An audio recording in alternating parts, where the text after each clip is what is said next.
महाराज की जय हो।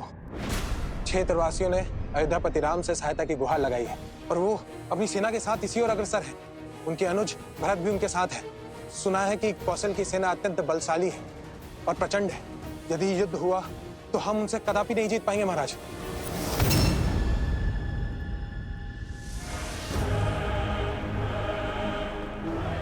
जिस सेना के विरुद्ध हमारी जीत असंभव है, वो युद्ध भूमि तक पहुंचेगी नहीं।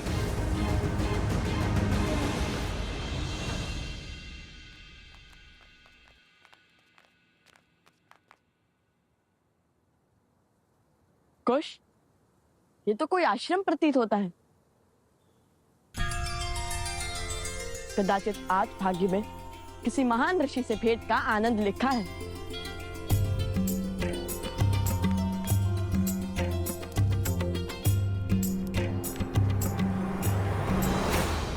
कौन हो तुम? किससे मिलना है? वेशभूषा से नहीं समझे मित्र। हम ऋषि कुमार हैं। महात्मा ऋषियों से मिलने का मन किया तो चले आए। ये कोई धर्मशाला नहीं है, ये ऋषि अगस्त का आश्रम है। यहाँ बिना उच्च ज्ञान, उच्च गुरु और उच्च कुल के बिना कोई प्रवेश नहीं कर सकता। ऋषियों से कुल और वंश नहीं पूछा जाता। साधुओं से मिलने के लिए कुल की नहीं, संस्कारों की आवश्यकता होती है। हम ज्ञान के लिए एक यात्रा पर निकले हैं। अंदर बैठे गुरुवर से भेंट करना चाहते हैं। अब तो जाने दीजिए हमें भीतर। भीतर जाओगे? वो भी तुम दोनों? तुम दोनों इस क्षेत्र में रहने योग्य भी नहीं हो। गुरुवर के समीप जाना तो दूर की बात है। अरे बंधु, इतने सुंदर संसार में किस बात का रोष पाले बैठे हो? कोई समस्या है तो बताओ हमें। किसी ने दंड दिया है तो क्या सुनाओ? ये तो बड़े मायावी लगते हैं। इन्हें कैसे पता चला कि गुरुदेव द्वारा दंड स्वरूप हमें यहाँ पर खड़ा किया गया? पहेलियां मत बुझाओ, सत्य बताओ। तुम दोनों कैसे जानते हो कि हमें चिंता सता रही है? आपसे। मुझसे? भला मैंने कब बताया? समझ गया, ये दोनों केवल मायावी ही नहीं हैं, अत्यधिक चतुर भी हैं। ऋषि कुमारों के भेष में कौन हो तुम? सत्य कहो, अन्यथा संकट में पड़ जाओगे। अभी बताता हूँ। रुको। जो परिचय दिया है वही सत्य है। यदि मन में कोई शंका है तो मत मानो, किंतु हम ऋषि अगस्त्य से मिले बिना कहीं नहीं जाएंगे। ऋषि अगस्त के द्वारपालों को चेतावनी? रुको, अभी तुम्हें ऋषिवर के पास लेकर के जाते हैं। अब वही तुम्हारा सत्य से आवरण हटाएंगे। देखा मेरी चाल, लो भैया सज जाइए। ऋषि अगस्त्य से मिलने का सौभाग्य प्राप्त होने वाला है।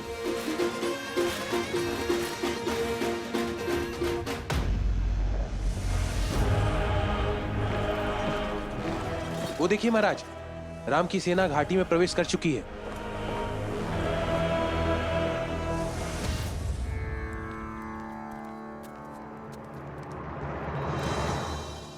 गुरुदेव प्रणाम।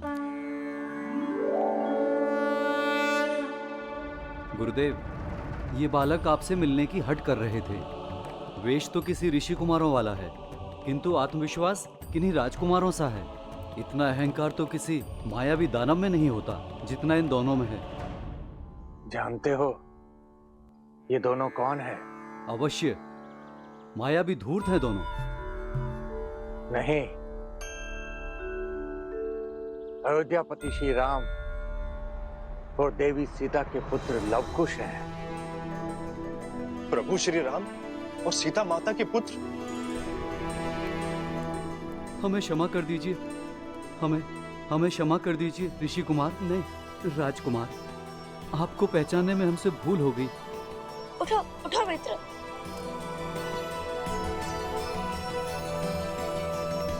कर्तव्य भले ही राजकुमारों का निभाते हैं, किंतु मन से सदा ऋषि कुमार है। हम भारत भ्रमण पर निकले हैं। हर अंतर, हर भेद को समाप्त करने निकले हैं हम, ना कि उसे बढ़ाने या उसका बढ़ावा देने। अति उत्तम। तुम्हारी वाणी में तुम्हारे हृदय की पवित्रता झलकती है। भारत भ्रमण की इस यात्रा का उद्देश्य तुम्हारी चेष्टा से कहीं अधिक विशाल है। मुझे तो तुम दोनों की कब से प्रतीक्षा थी। हमारी प्रतीक्षा? तुम्हारा यहाँ आना मात्र संयोग नहीं है लवकुश, एक बहुत बड़ा युद्ध तुम्हारी प्रतीक्षा कर रहा है। एक असुर जो अपने मन में तुम्हारे प्रति द्वेष का दंश भरे बैठा है, वो तुम्हारे अंत को आतुर है। ये युद्ध साधारण युद्ध नहीं होगा। ये शत्रु तुम्हारे अन्य शत्रुओं से बढ़कर बलशाली है।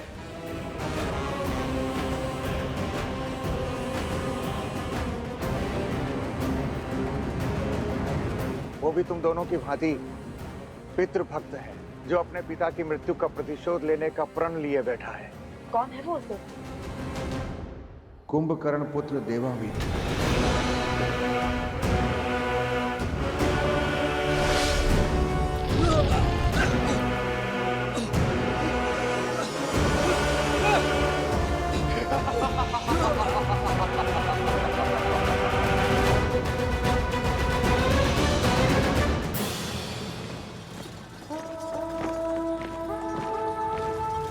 रुको, रथ रोको।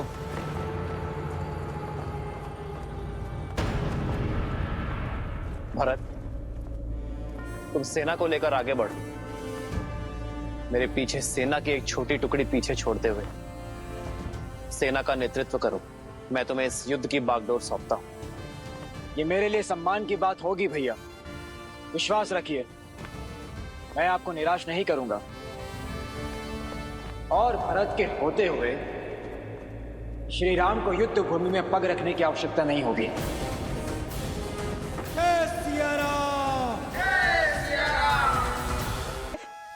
शत्रु की शक्ति और युक्ति जानते हुए भी श्री राम ने भरत को अकेले आगे क्यों बढ़ने दिया? वो उनके साथ क्यों नहीं गए? वो तो अंतर्यामी है, सब ज्ञात है उन्हें। आपके प्रश्न का उत्तर भी आपके प्रश्न में ही छिपा हुआ है। जो अंतर्यामी है, जिन्हें सब ज्ञात है, उनसे भला इस युद्ध के परिणाम और प्रभाव कैसे छिपे रह सकते हैं? किंतु संकट का आभास ही तो संकट को टालने में सहायक होना चाहिए ना। सच्चा नायक वो नहीं जो अपने शौर्य की ओट में संसार के प्राणियों को जीवन के संघर्षों से बचाए, अपितु सच्चा नायक तो वो है जो उन्हीं प्राणियों को जीवन के संघर्षों से जूझने के लिए सज्ज करे। जो पक्षी पवन के वेग की परीक्षा को पार न कर सके, वो भला आकाश का स्पर्श कैसे कर सकता है? श्री राम भी भरत के शौर्य को आकार दे रहे हैं। उन पर आज भरोसा कर उन्हें कल के लिए, भविष्य के लिए तैयार कर रहे हैं, क्योंकि अब राम के अयन का अगला अध्याय आरंभ होने वाला है, जो इस युद्ध से बहुत अधिक विराट है, जिसका उद्देश्य विश्व विजय नहीं, जगत का कल्याण है।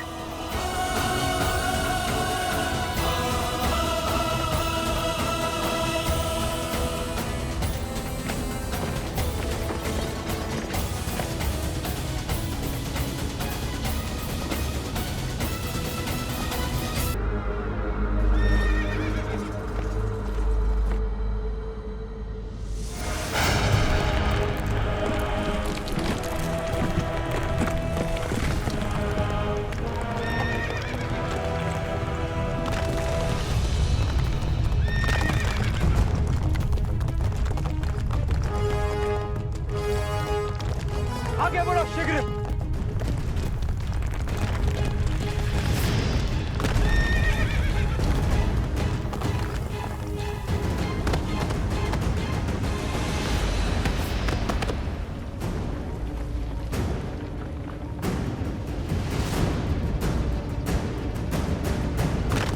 सैनिकों,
मेरे पिता महायोद्धा कुंभकर्ण के मृत्यु दिवस की पूजा करने से पीछे हट रहे थे ये सब।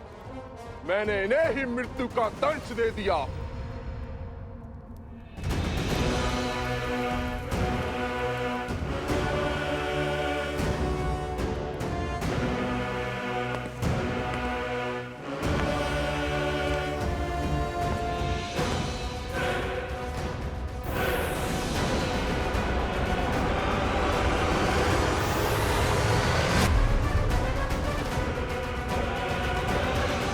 किसी भी अन्य नगर, द्वीप, राज्य से पंडित लाओ, उन्हें हमारे प्रजाजन दास के रूप में भेंट करो।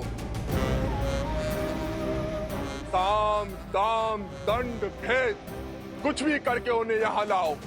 तो वो फिर भी ना आए तो उन्हें कहीं और जाने की स्थिति में मत छोड़ो। मेरे पिता महान थे, शूरवीर थे, भ्रातृभक्त थे, किंतु उस षड्यंत्रकारी राम ने उनकी सांस और उनका सम्मान दोनों छीन लिए। आज नहीं तो कल उस राम को अपने किए का दंड भोगना ही होगा।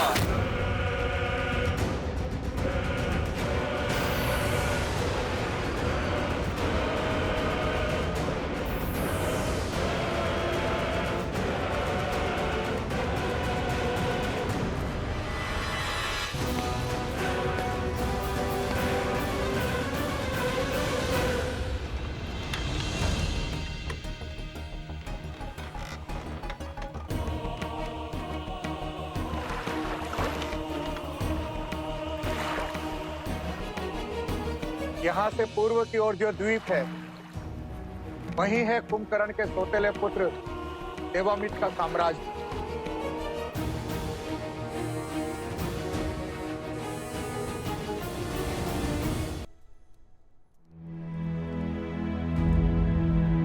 हनुमान, भरत के अकेले युद्ध में उतरने की चिंता सता रही है तुम्हें। ये रामायण उद्देश्यों का आयन है हनुमान, और मेरा एक उद्देश्य अभी शेष है। कैसा उद्देश्य प्रभु?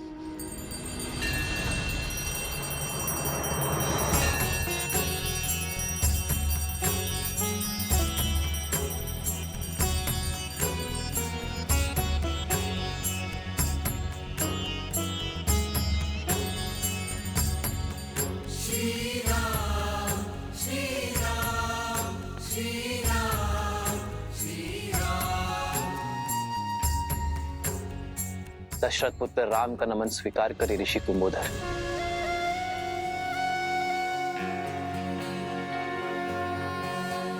मेरा तप और भक्ति आपकी शक्ति बने श्री राम। आशीर्वाद के रूप में आपने तो संपूर्ण संसार दे दिया मुझे। याद था कि आप इसी मार्ग से जाने को हैं। आपके मार्गदर्शन में हिंगलाज माता के दर्शन करने की इच्छा है मेरी। अपने भाई भरत की विजय की प्रार्थना करना चाहता हूं मैं ऋषिवर। हर हर महादेव।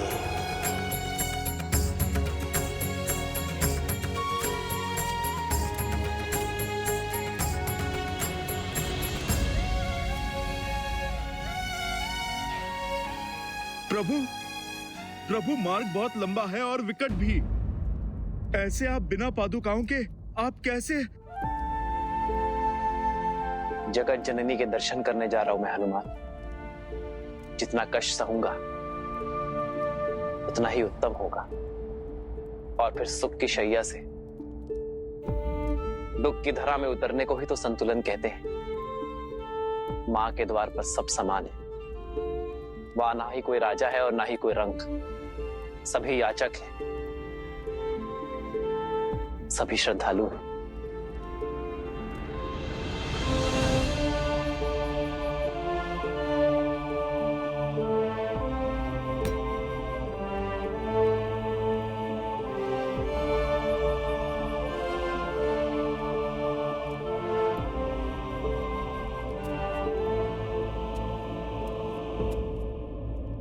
माता हिंगलाज देवी की, माता हिंगलाज देवी की, माता हिंगलाज देवी की, माता हिंगलाज देवी की।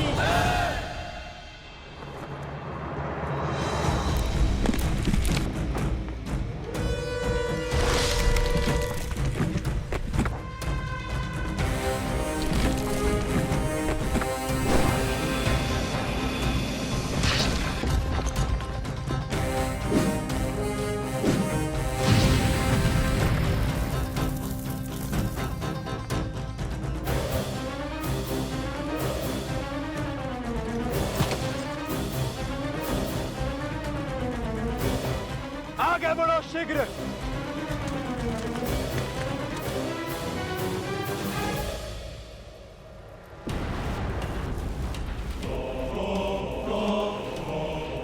यमदेव, इस युग के अंत का समय आ गया है।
शीघ्र ही श्री राम के भक्त पुनः अयोध्या में पड़ेंगे, तब आपको उनके समक्ष जाना होगा काल पुरुष।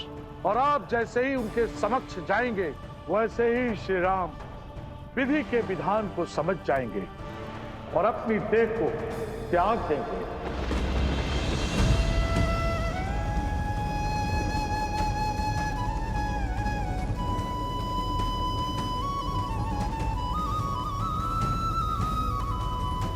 महादेव,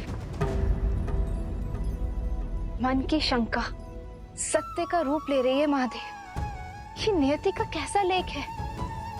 यहाँ लवकुश किसी अपरिचित स्थान की ओर प्रस्थान कर रहे हैं और वहां भरत अकेले ही इस युद्ध की बागडोर थामे खड़े हैं। एक और काल पुरुष और यमराज श्री राम के समक्ष जाने को सज्ज हैं, तो दूसरी ओर हनुमान श्री राम से पृथक होने को तैयार नहीं। राम का आयान अब क्या मोड़ लेने वाला है।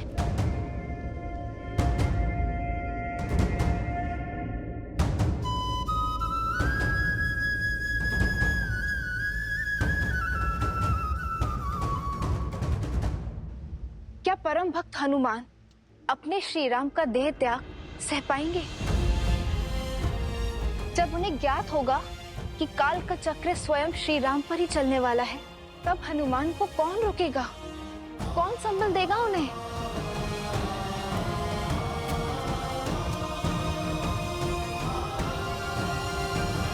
अब तो हनुमान क्षण भर के लिए भी श्री राम से पृथक नहीं होने वाले। ऐसी परिस्थिति में काल की स्थिति कैसे उत्पन्न होगी? और हनुमान स्वयं आपके अवतार है, भला आपको हराने का सामर्थ्य किसमें है? नियति के निर्णय को और भाग्य के लेख को बदला नहीं जा सकता देवी। यदि नियति को नियंत्रित करना संभव होता तो क्या स्वयं नारायण के अवतार श्री राम को वनवास का दंश सहना पड़ता? क्या देवी सीता धरती में समाहित होती? क्या श्री राम के अनुज लक्ष्मण इस प्रकार मृत्यु को वरण करते? क्या महाज्ञानी महातपस्वी लंकापति रावण इस प्रकार अपयश प्राप्त कर संसार से विदा होता? यही नियति का चक्र है देवी। कठोर परंतु न्यायपूर्ण। देर सवेर जो भी घटना घटित होने वाली होती है वो घट के रहती है। और अब नियति के इस चक्र का सामना हनुमान को करना पड़ेगा। अपने श्री राम से पृथक होने का दुख झेलना ही पड़ेगा, क्योंकि यही घटना इस युग का समापन करेगी देवी।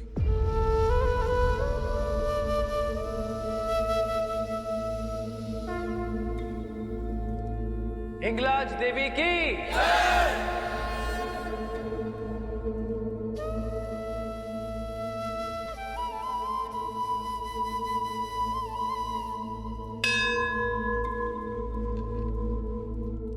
नारायण के नए अवतार की लीला आरंभ होने वाली है देवी, और इसके लिए अनिवार्य है कि श्री राम और ये युग दोनों का समापन हो। अब परीक्षा तो हनुमान की है, क्योंकि भक्त की इच्छा के विरुद्ध तो स्वयं भगवान भी अपने प्राण त्याग नहीं सकते। इसलिए यह आवश्यक है कि हनुमान स्वेच्छा से श्री राम को जाने दें। असंभव। जो हनुमान श्री राम की आह तक नहीं सह सकते, वो सदा सदा के लिए उनका वियोग कैसे सहेंगे?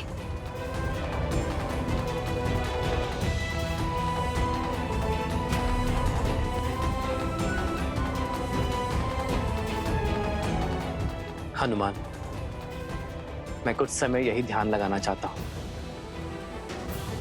भरत और लवकुश के लिए प्रार्थना करना चाहता हूं।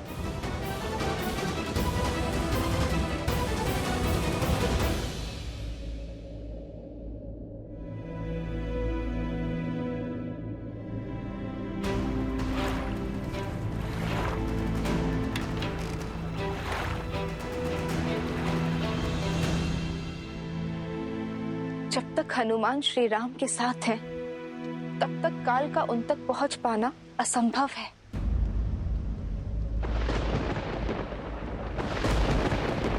संपूर्ण त्रिलोक इस प्रश्न से चिंतित है देवी, और अब इसका उत्तर भी त्रिलोक ही ढूंढेगा। नारायण नारायण। हे परमपिता, आपने उपाय तो बता दिया, किंतु उसे करेगा कौन? आप नारद मुनि, आप करेंगे। अब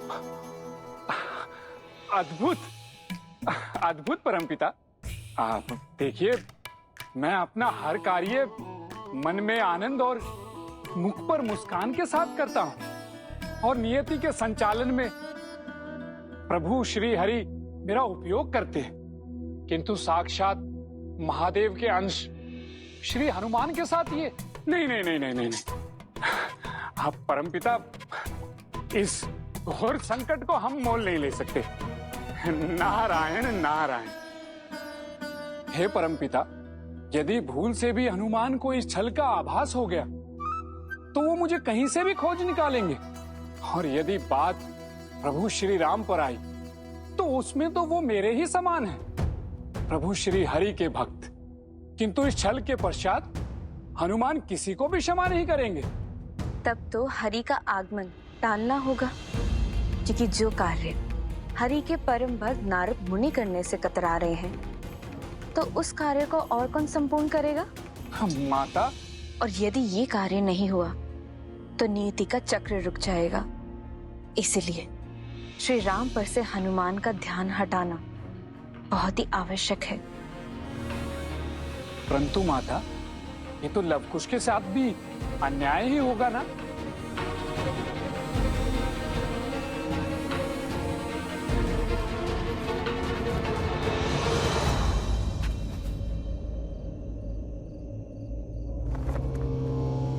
देवामित्र बहुत बड़ा पितृ भक्त है।